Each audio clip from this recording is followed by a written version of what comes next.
Bueno, vamos a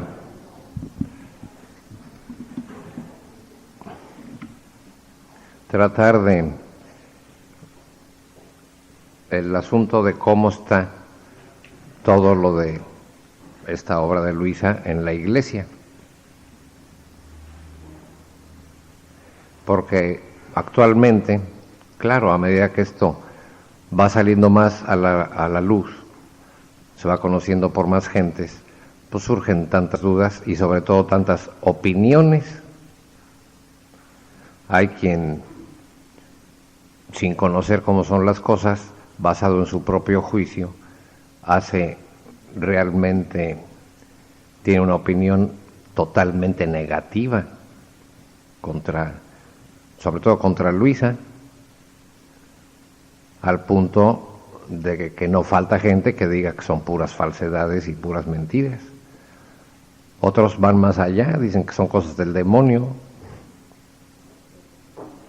Otros no pueden aceptar que Luisa es la primera y parece que todo lo demás no valió, y todo porque no entienden, y basados, como les digo, en una soberbia que consiste en fiarse en su propio juicio y no en humildemente investigar cómo están las cosas para iluminar su propio juicio con el juicio que han dado aquellos que han sido puestos por Dios para juzgar. Entonces, en tiempos de Luisa, no es como ahora, a pesar de que hay poca diferencia de años, digamos 100, no es como ahora que la Santísima Virgen da un mensaje a unos videntes y al cuarto de hora lo sabe todo el mundo, sin que nadie lo juzgue. No hay nadie que autorice detalladamente cada cosa que sucede. Siguen sucediendo las cosas y ahí cada quien juzga. En tiempos de Luisa no era así, no había internet, no había nada. Era una cosa muy diferente. Una vida de 60 años, postrada en la cama, una vida, vamos a decirlo, rara ante nuestros ojos, pero que hacía que los superiores, en este caso el obispo, el señor arzobispo, tuviera que encargarse muchas veces personalmente de todo el desarrollo de la vida de Luisa.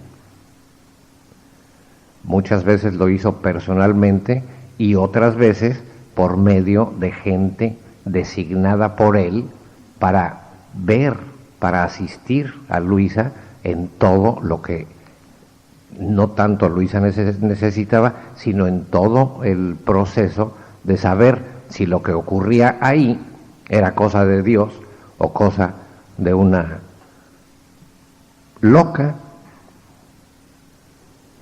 Y para llegar a esta conclusión, no es que leyeron media hoja de sus escritos y juzgaron a la ligera, no, esto no puede ser, esto es una herejía, punto, ahí se acabó. No, fueron estudios y fue supervisión del arzobispo, designado, digámoslo así, por Dios. Era el encargado él de, como cualquier obispo, está encargado por Dios de lo que sucede en su diócesis. Él es el responsable y el que juzga y el que gobierna. Entonces, en aquel tiempo de Luisa, todos los obispos se ocuparon de la vida de Luisa y directamente e indirectamente por medio de los confesores designados, que iban a verla, como ustedes saben, todos los días tenían que ir a celebrarle la Santa Misa. En aquellos tiempos no era como ahora, que en ese sentido los sacerdotes tienen mucho más libertad ahora de celebrar la misa donde más o menos les parezca que se reúnen ciertas condiciones, pero las personas más grandes o que tengan más edad de aquí recordarán que para decir una misa de cuerpo presente en alguna parte se necesitaba permiso expreso de la mitra para hacer una misa fuera de las iglesias. Y Luisa tenía misa diaria en su casa por alguien que iba a verla todos los días, que estaba en grado o con capacidad de juzgar, de conocer qué es lo que estaba pasando ahí. No contentos con eso, en varias ocasiones el señor arzobispo mandó llamar gente de Roma, expertos en vida espiritual, teólogos de las facultades de las universidades de Roma, especialmente del Antoniano, donde tenía relación uno de los confesores, que fue el padre Aníbal de Francia. No contento con eso, después de años y años y de opiniones favorables, no, ahorita vamos a leer algunas y Ale nos dirá otras que hay, con toda seriedad tomándolo a aquellas gentes designadas por Dios para asistir a esta obra. Y todos tuvieron un parecer favorable.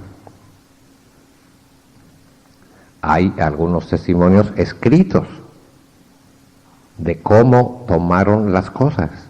A Luisa, imagínense ustedes, le hicieron estudios que, de acuerdo con aquellos tiempos, de psicología, de neurología, de todos los estudios habidos y por haber. No crean que los señores arzobispos de aquel tiempo tomaron las cosas a la ligera. No era un caso que podía tomarse a la ligera y a lo público. Los escritos de Luisa no podía leerlos nadie, excepto el confesor. Y así fue por años y años y años. No como ahora, que un mensaje de la Santísima Virgen al cuarto de hora ya lo leyeron todos. Y si algún día hay un error, ni quien se dé cuenta. Ni quien juzgue, ni quien diga, no, eso mejor no. Eso no está así. Y no digo solo de Medjugorje, sino en general el ambiente actual de las cosas. En aquel tiempo no, yo conocí personalmente a una señorita grande, ya grande cuando yo la conocí, que asistió a Luisa durante casi 30 años. Y ella platicaba que cuando era niña, en una ocasión, había varias niñas ahí con ella, en una ocasión le tomaron una libreta y la empezaron a leer. Y Luisa les dijo, no lo lean, no se puede, no hay permiso para que lo lean. ¿Por qué? Porque los obispos, los confesores y todos los que estaban ahí tomaban las cosas en serio. Esto no lo lea nadie hasta que la autoridad diga que se puede. Ni siquiera esas personas que estaban con Luisa podían leer. Entonces, a lo largo de tantos años y de varios arzobispos, controlaron todo esto. Controlaron en el sentido de que tuvieron presencia, hicieron estudios, investigaciones y tantas cosas que se pueden decir sobre esto que nos vendrán ahora a la cabeza.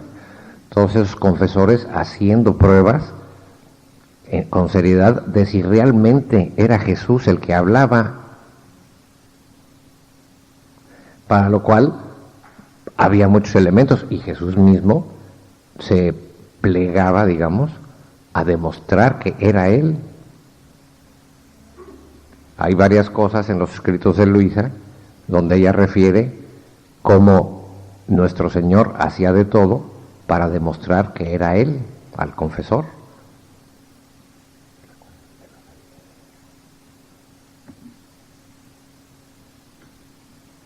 Por ejemplo, este punto que ahorita le nos va a decir.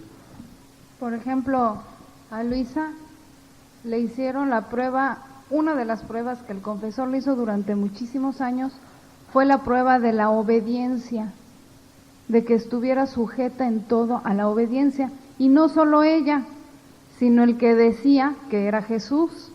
Como Jesús fue obediente toda su vida hasta la muerte y muerte de cruz, si realmente era Jesús tenía que ser obediente al sacerdocio, porque él mismo instituyó el sacerdocio.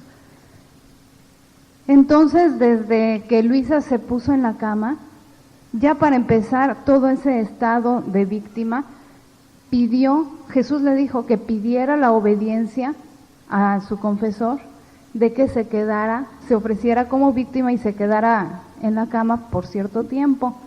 Y ahí empezó Luisa su vida de obediencia. No hacía nada sin que no fuera obediencia. Lo mismo, después de varios años de estar en cama y de que el confesor iba a diario y veía cómo estaba la cosa con Luisa, fue cuando ya le dio la obediencia de escribir. Pero después de muchos años, no crean que luego en cuanto se puso en cama, el sacerdote le dio la obediencia de escribir. Fue después de varios años de ver ese estado y de las enseñanzas que le iba dando Jesús, cuando dijo, no, sí, se tiene que escribir, además de que para checar, a ver si es cierto, o sea, controlar y todo eso, además para que quede escrito como testimonio. Y ahí está la obediencia. Luisa por sí misma jamás hubiera escrito ni una sola palabra. Y lo dice varias veces, sobre todo cuando Jesús le dice su misión especial, casi siempre esos capítulos los empieza, escribo por pura obediencia. Y esto lo escribo porque me dijo mi confesor que lo tenía que escribir, y lo hago por obediencia. Luego más adelante, una de las pruebas que cuenta, por ejemplo, en los primeros volúmenes que hizo el confesor, fue que le dijo a Luisa que tenía, una vez, que rechazar a Jesús, que no tenía que hablar con él. Luisa misma como que no se la creyó. ¿Cómo es posible que el confesor me esté mandando que le voy a decir a Jesús que no hable conmigo si él es Dios? Cuando Jesús se le apareció ese día, lo primero que Luisa le dijo fue, Jesús, mira lo que el confesor me quiere mandar, que no hable contigo. Y Jesús le dijo, hija mía, abnegación. Jesús por supuesto que sabía que era una prueba del confesor. Y entonces Jesús mismo fue el que se retiró de Luisa y no le habló ese día. Luego al día siguiente llegó el confesor y le preguntó, a ver, ¿qué pasó? Ah, pues pasó esto, yo le dije tal cosa a Jesús y Jesús me dijo que abnegación y obedeció y se fue. Ah, entonces dijo el confesor, pues te repito la obediencia y tienes que seguir haciendo lo mismo y tú no tienes que llamar a Jesús. Entonces Luisa estuvo así 2-3 días, claro, muriéndose de dolor, que no podemos entender. Después de esos días, ya Jesús le hizo entender a Luisa, le dio una explicación para que ella se la diera al confesor y el confesor entendiera que aparte de que si era Dios, él iba a seguir hablando, era nada más una prueba temporánea, ¿no? Temporal, de cierto tiempo. Entonces vean ahí cómo Jesús también obedeció y le dio esa prueba al confesor. Otra de las pruebas, Luisa, después de que Jesús varias veces la paseó y la llevó al cielo, allá la desposó con él y todo eso, pues por supuesto que se quería ir al cielo porque ella sí veía, percibía y conocía a Jesús, no como nosotros, sino muchísimo más. Entonces cuando ella se encontraba por los sufrimientos en el punto de la muerte, que ella sentía que ella se iba al cielo, ella felicísima de irse al cielo, pero el confesor, cuando la veía así, varias veces, no una, por lo menos que yo me acuerde, unas 5 o 6 veces, le dijo, no, por obediencia, no, te doy la obediencia de que no vas a morir ahorita, vas a seguir viviendo. Y Luisa tenía que, por obediencia, renunciar a irse al cielo. No estaba renunciando a cualquier cosita, ¿verdad? Y lo hizo por obediencia, llegó al grado heroico en la obediencia. Esa fue una de las pruebas esta obediencia llevada a grado heroico, por las cuales su confesor o sus confesores veían que era obra de Dios lo que se realizaba en Luisa y que era Jesús el que hablaba.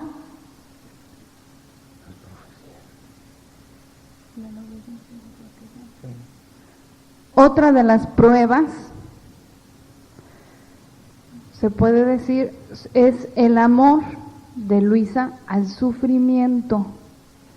Este amor, para los que ya más o menos hemos leído algo o sabemos de la vida de Luisa, como ella sufría, claro, por la privación de Jesús, pero llegaba al grado que decía, Jesús, ¿cómo es posible? Tú te has retirado de mí, o sea, no te percibo, no te siento, aunque Jesús estaba con ella había momentos que no lo sentía y eso era la privación. Pero aparte de eso, además, me veo privada del dolor. ¿Qué he hecho para no solo quedar privada de ti, sino quedar privada de la cruz, que a todos das tan abundantemente? Y no es que no sufriera en ese momento, Luis estaba sufriendo la privación y otras penas, pero ella quería sufrir más. Ese amor tan grande en sufrimiento no podía ser fruto de su imaginación. ¿Quién de nosotros por nuestra imaginación nos va a gustar sufrir? Nuestra naturaleza humana está inclinada a lo contrario. Queremos evitar el sufrimiento. Entonces, si Luisa llegó a ese grado de sufrimiento era porque Dios se lo infundía definitivamente. ¿Cuántos capítulos hay en que Jesús le habla de la belleza, de la preciosidad del sufrir?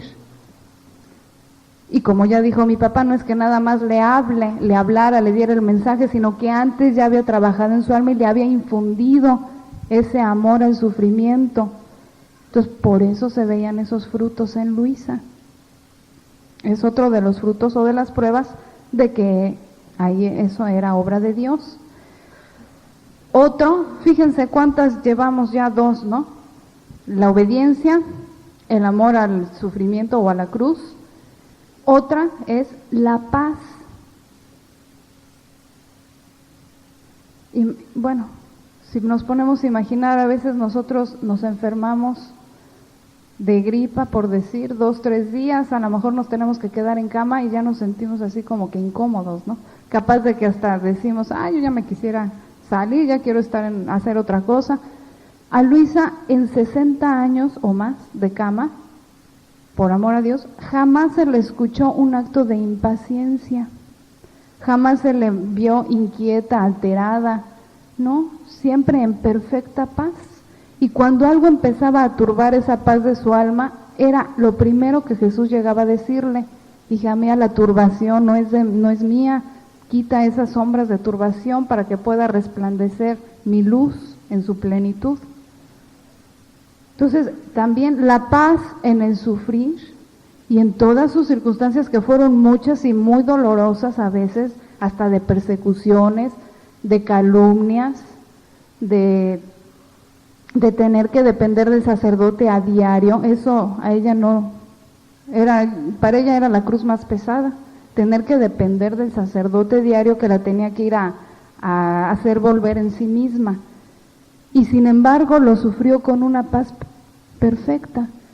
También, ¿quién le infundió esa paz? Imposible que haya sido su propia naturaleza, su imaginación o su soberbia, o menos el demonio. El demonio deja turbación, deja desesperación cuando hace sufrir. Solo Dios da la paz en todas las circunstancias y sobre todo en el sufrimiento.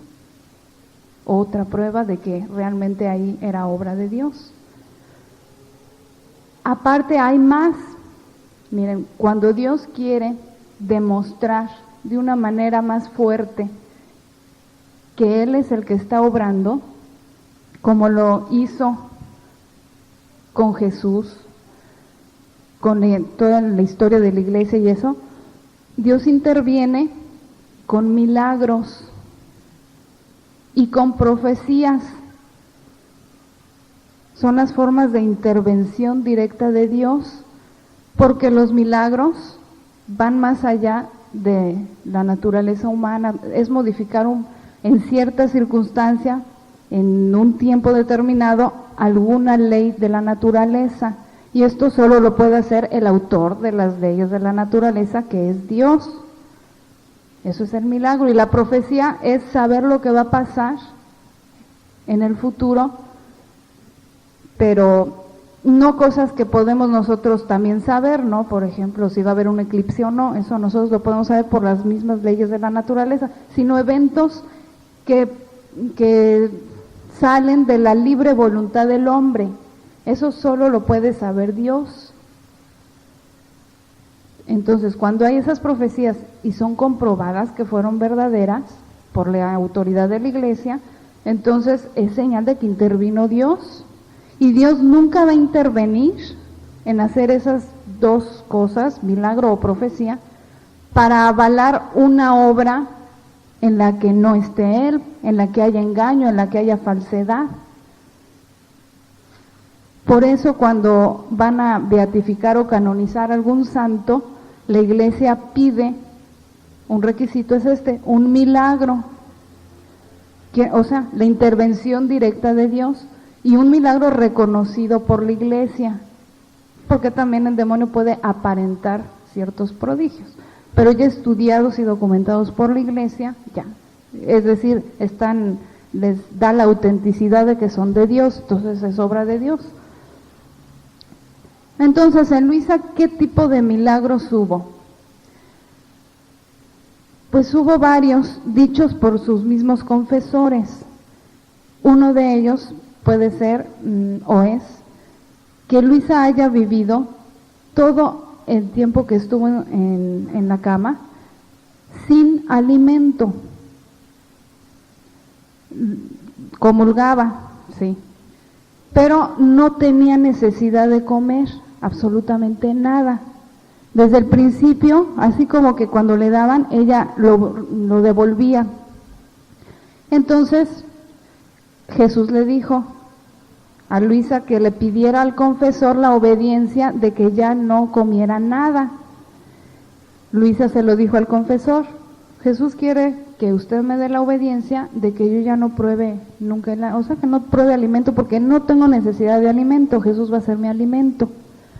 Entonces, el confesor no le quiso dar esta obediencia. Le dijo: no, eso es llamar mucho la atención, para no ser así, por lo menos una vez al día vas a tomar algo, aunque sea chiquito, pequeñito, unas cuantas almendras o un racimo de uvas. Y entonces Jesús y Luisa obedecieron, pero ahí viene otro prodigio. Jesús, como no quería que Luisa se tomara de ese alimento, ¿qué pasaba? Que Luisa lo tomaba, lo masticaba, lo tomaba y lo devolvía entero a los poquísimos minutos. Diario sucedió ese fenómeno durante toda su vida. Un fenómeno que pudo ser estudiado, como ya se dijo, por varios médicos, profesores, teólogos, de todo. No fue nada más un fenómeno aislado que de repente se dio y ya nadie lo estudió y en el pueblo se empezó a decir que ¡ay, milagro! Luisa hizo esto. No, fue una cosa que se dio durante tantos años y pudo ser estudiada. Otro, y fíjense, no, como les digo, no fue un milagro así nada más de repente, sino durante tantos años, casi que milagro continuo, una intervención continua de Dios en la vida de Luisa. Otro que estuvo tantos años en la cama sin que jamás le saliera ninguna llaga. También eso pudo ser comprobado.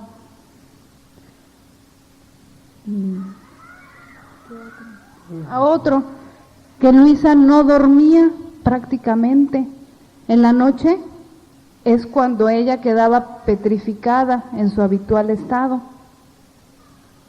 Era un estado de sufrimientos en la que ella, o sea, lo sentía, no es que estuviera dormida, no, lo sentía.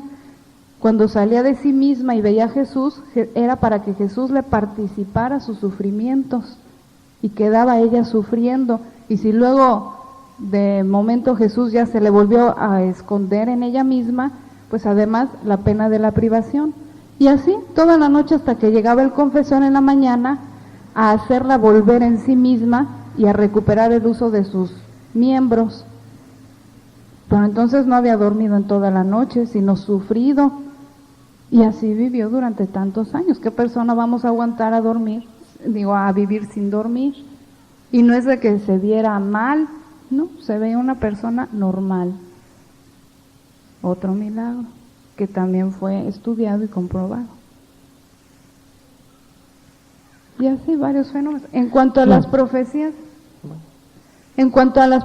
también hubo varias profecías. Simplemente para empezar su vida de victimado, también el confesor tendría sus dudas, es lógico. Y Jesús, una de las pruebas que le dio fue una profecía, que se iban a poner en guerra Italia y África, y que el que iba a ganar era África, siendo que si se ponían en guerra, pues el que todo el mundo pensaba que iba a ganar era Italia porque era el más desarrollado, el que tenía más armas.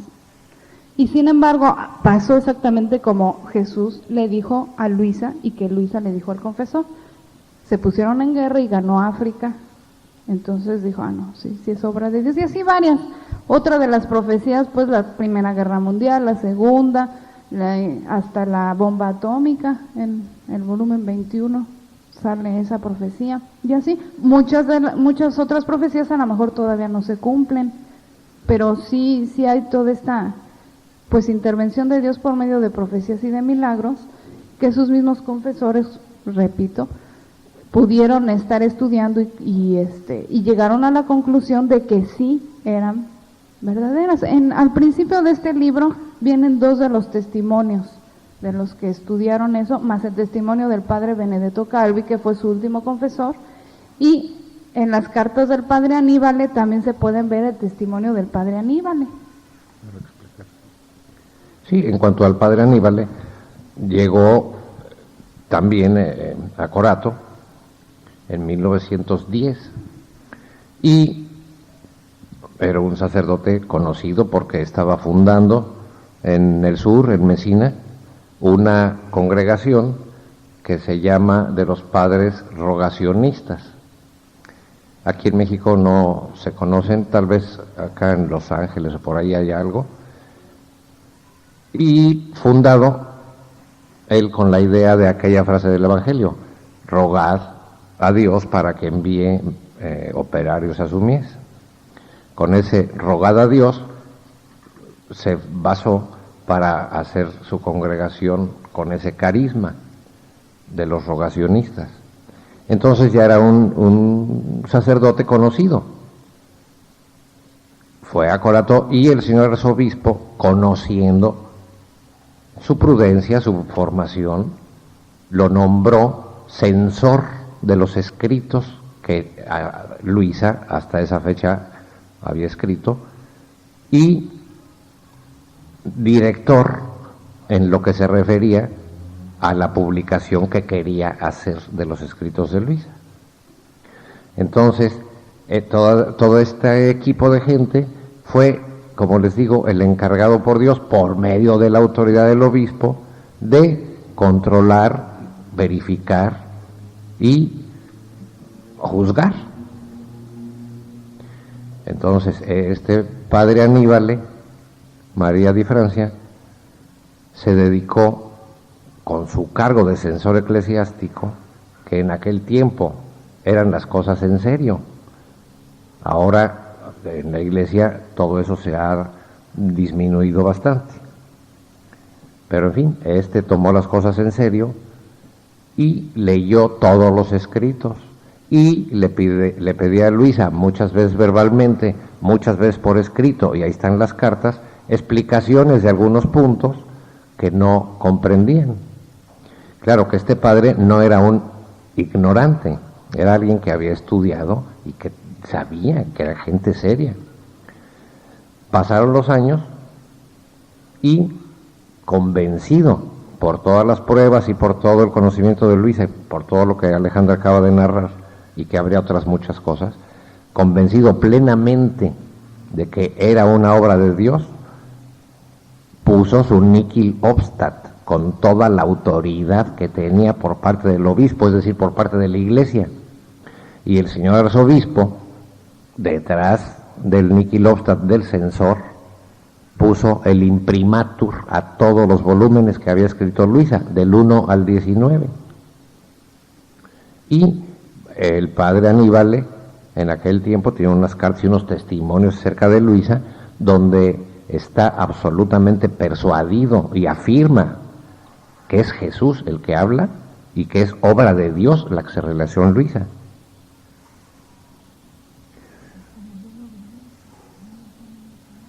Inclusive estaba tan convencido que le dice a Luisa: le doy la obediencia de escribir todo, no debe dejar de escribir ni una palabra, y si lo hace voluntariamente será bajo pena de pecado mortal.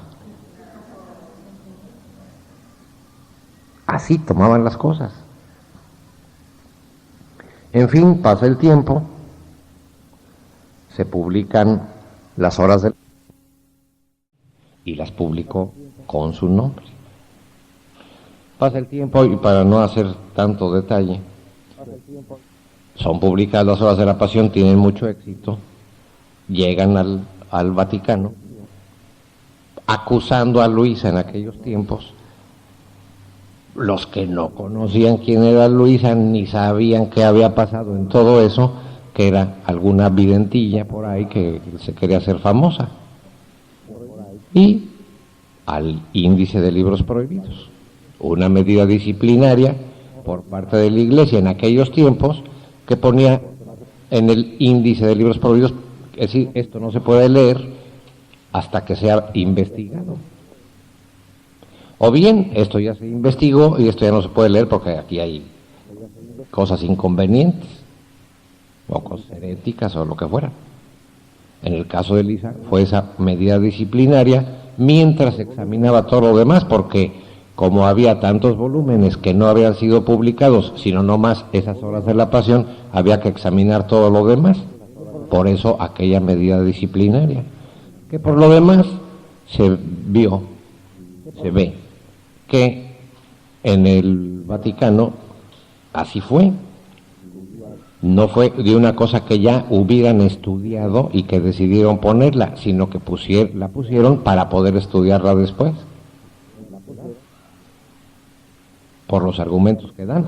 Después, al día siguiente salió una editorial, por ejemplo, en el Observatorio Romano, que era el que comentaba estos hechos, y decían que fue puesta una tal Luisa Picarreta en el índice, que era una más de tantas videntes exaltadas que pensaban que Jesús les había hablado y que querían, para lucirse, publicar a sonido, a voz de trompeta, todo lo que su imaginación les decía. Siento que Luisa era exactamente lo contrario, renuente totalmente a la publicación de sus escritos, porque decía: solo a mí me ha tocado esta suerte de que los demás conozcan lo que ha pasado entre tú y yo. Entonces, y la acusaron, la comentaron exactamente con lo contrario. Y ahí se ve que no tomaron las cosas como juzgadas, sino como preventivas para juzgarlas después. Estando así las cosas, pasó el tiempo, y luego llega 1990, y la Iglesia beatifica al padre Aníbal, como todos ustedes saben. Y claro que en la Iglesia saben lo que el padre Aníbal le escribió y dijo, porque para beatificarlo, por supuesto que estudian toda su vida y su obra, y dentro de su obra está todo lo que dijo acerca de Luisa, y a sabiendas lo beatifican,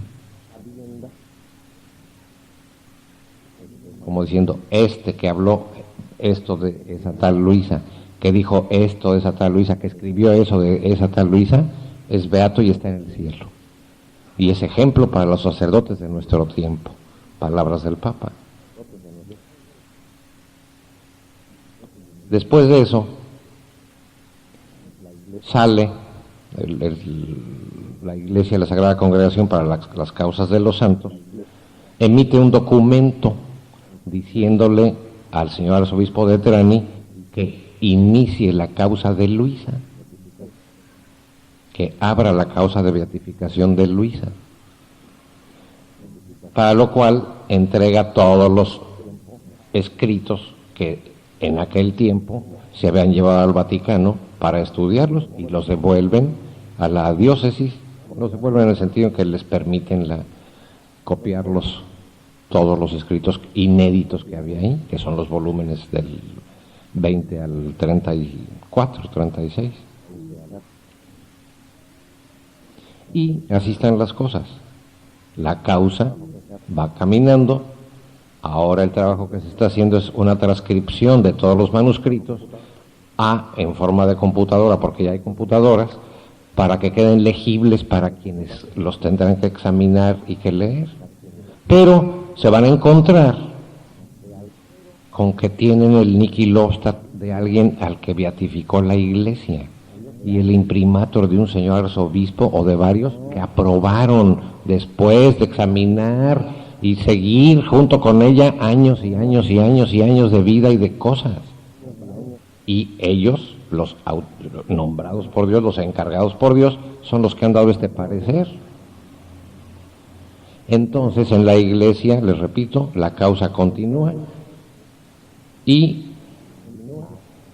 a sabiendas han beatificado al padre Aníbal y ahora eso es una aprobación, si bien indirecta, de todo lo que hay en Luisa, de todo lo escrito y toda la obra de Dios en ella. ¿Cómo después van a poder decir en la Iglesia, Luisa no? Entonces el beato tampoco. No podrán, no es que no puedan decirlo, es que Dios los ha conducido por ahí. Entonces, después podemos agregar más, los arzobispos actuales, Monseñor Casati, que está a cargo de la causa de beatificación, arzobispo de Trani, donde vivió Luisa, da el imprimatur para los libros de Luisa. Él es el encargado por Dios, que se basa en lo que han juzgado y todo el expediente que él conoce. Y hay otros obispos, otros arzobispos, por ejemplo, Monseñor Guízar, arzobispo actual de Tlalnepantla, que conoce todo esto. No, a la ligera, fue a Corato, estuvo en Corato, conoció, habló con Monseñor Carata, que era en aquel tiempo el arzobispo, habló con el cardenal Ratzinger de todo esto. Y por eso da las cartas que me ha dado a mí, las pueden ver, autorización de un arzobispo que sabe lo que está pasando y lo que está diciendo y lo que está haciendo.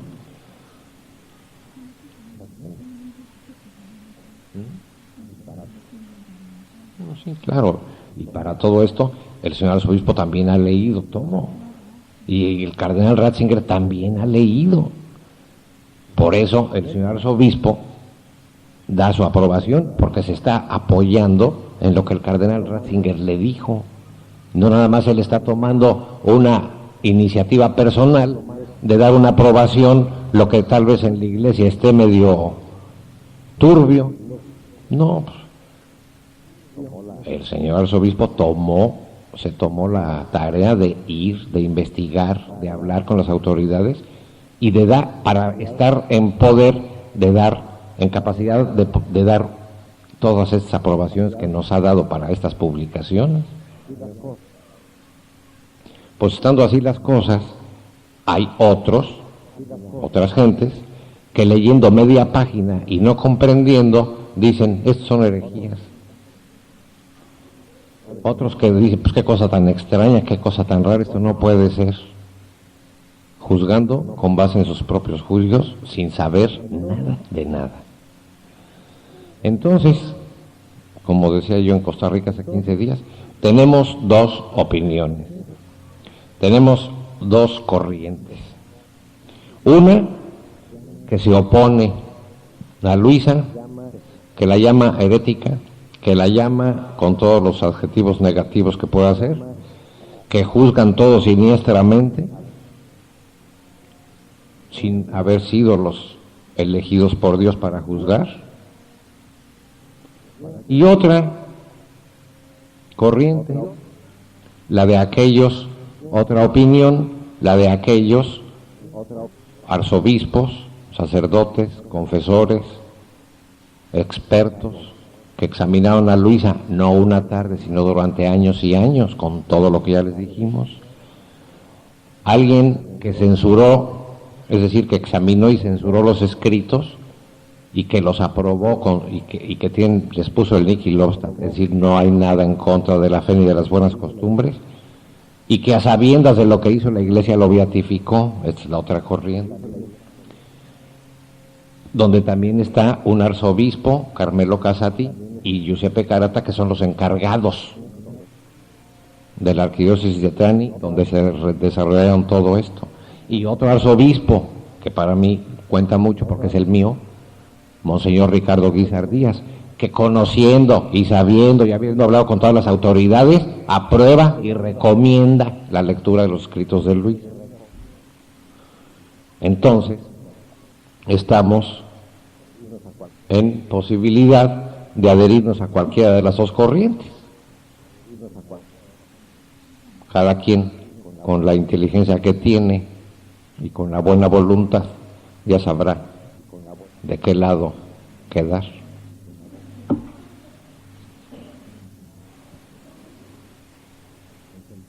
Que no ha llegado el momento en que beatifiquen a Luisa, en que el Papa de su propia boca diga, pues no ha llegado. Llegará. ¿Por qué? Porque para allá van. O sea, ya está todo este piso sólido puesto para que sobre él siga la Iglesia caminando hacia allá. Entonces, como les digo, les dije hace rato, con este apoyo de esta corriente que empieza en el arzobispo de Trani de hace 60 años o 80 y que continúa con todos los demás, confesores, testimonios, estudios, beatificaciones, arzobispos, firmas, recomendaciones, con esa libertad y con esa solidez. Por eso hablo con toda la boca, sin ningún temor. El problema después va a ser que ahí están los escritos de Luisa aprobados por la boca del Papa. Y ahora el problema va a ser cómo los explicamos, cómo los vivimos y cómo los adaptamos a nuestra vida. Y también va a suceder que con base en los escritos de Luisa, alguien aún de buena fe, los malinterpreta, los malaplica. Y luego otras personas ven estas malas aplicaciones, estas malas interpretaciones, justamente dicen, eso no es así, y se lo atribuyen a Luisa. Entonces en esto hay que tener también mucho cuidado. No hacer, como decíamos señor Casati, no hacer decir a Luisa lo que no dice. Y no tratar de desprender de ahí, y esto sucede, ciertos conceptos o ciertas ideas para beneficio propio, para hacer grupos en plan de organizaciones y de instituciones y de directivos, porque ahí se mete ese elemento que no está en los escritos de Luisa. Y eso hace que malinterpreten y malapliquen algunos de los capítulos y de las enseñanzas de Luisa, porque lo hacen con una finalidad, y eso distorsiona la verdad escrita en Luisa. Entonces este es el segundo peligro. Un poco como con los protestantes. ¿La Biblia está autorizada? Pues sí, ¿quién lo discute? Y con Biblia en mano, ¿qué no dicen? Y entonces juzgar a la Biblia por lo que dicen los protestantes que dice la Biblia, pues tendríamos que condenar a la Biblia. No, hay que juzgar a la Biblia por lo que dice la Biblia y por cómo la lee la Iglesia. Y entonces se resuelve el problema. Bueno, pues yo por mi parte procuro decirles las citas que les doy literalmente de Luisa, y no tengo ningún interés en formar ningún grupo, ni en ser dirigente de nada, ni nada. Simplemente soy un hermano más de ustedes, que si bien he leído un poco más que ustedes los escritos de Luisa, pues me pongo en ese plan de poderles dar un poco lo que yo ya tengo adelantado, porque tengo mucho más años de tener los libros, los escritos en la mano, y hasta ahí llega mi intervención, digamos, no pasa de ahí. Soy uno más igualito, ni director, ni dirigente, ni cabeza, ni nada. Uno más que quiere compartir con ustedes una experiencia que ustedes también ya van teniendo y que de alguna manera, pues de algo les servirá. Pues así están las cosas. Entonces, llegarán los ataques, porque a medida que esto se hace más público, más vendrán los ataques de lo mismo. Esos están locos, Luis es hereje, esos están fuera de la iglesia, es anticatólico. Pues cada quien, hay dos corrientes.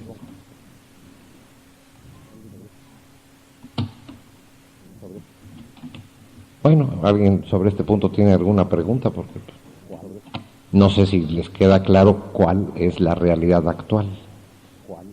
Yo creo que sí.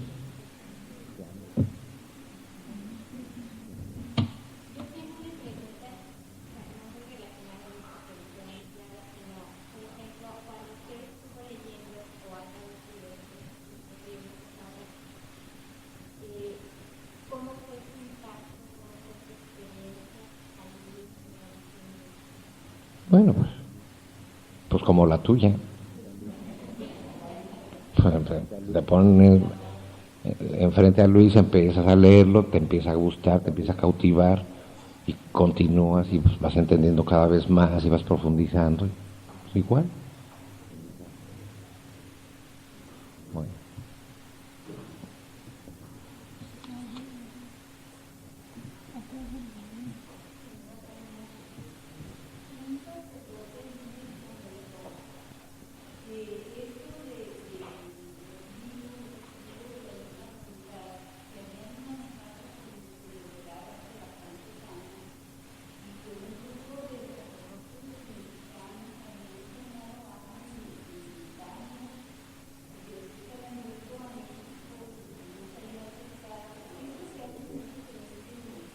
Claro, es lo que yo decía un poquito hace rato.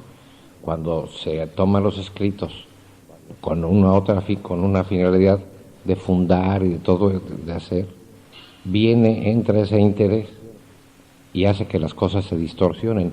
No es a Luisa la que condenaron, no es a Luisa, porque Luisa tiene toda la corriente que les acabo de decir y todo el apoyo. El problema es cómo la estaban aplicando. Eso era lo que no les gustaba a los obispos.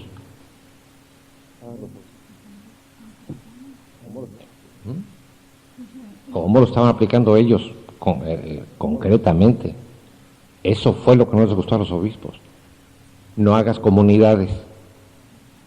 Porque, y con razón, vivir en la Divina Voluntad no es vivir en comunidad.